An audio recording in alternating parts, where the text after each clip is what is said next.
যথাযোগ্য মর্যাদার মধ্য দিয়ে ৭৯তম মহান স্বাধীনতা দিবস উদযাপিত হল শুক্রবার সকালে সিপাহীজলা জেলা প্রশাসনের উদ্যোগে আয়োজিত মূল অনুষ্ঠানটি হয় চরিলাম পণ্ডিত দীনদয়াল উপাধ্যায় মিনি স্টেডিয়াম প্রাঙ্গণে।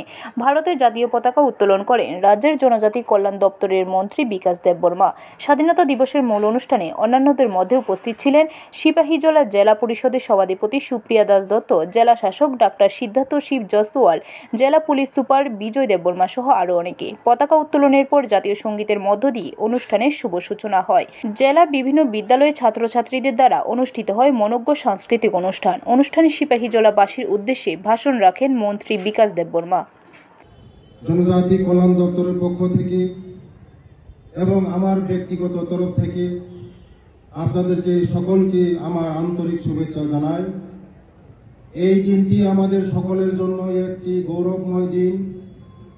এটা আমাদের জন্য আনন্দের ও গর্বের বিষয় যে দেশবাসী জনগণ ব্যাপক উৎসাহ উদ্দীপনার সাথে আজাদি কা অমৃত উৎসব এবং হর ঘর তিরঙ্গা উদযাপন করছে। স্বাধীনতা দিবস এমন একটি দিন যা আমাদের কিংবদন্তি স্বাধীনতা সংগ্রামীদের অনুপ্রেরণামূলক যাত্রা ও অবিরাম সংগ্রামী প্রচেষ্টার কথা স্মরণ করিয়া দেয়।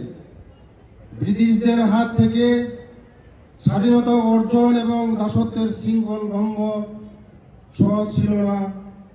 এই স্বাধীনতা পেতে অনেকেই আত্মবলিদান দিয়েছেন। পরিধনতার করাল গাছ থেকে দেশ মাতৃকাকে মুক্ত করার জন্য তারা জীবনের সকল সুখ বিসর্জন দিতেও পিছপা হননি।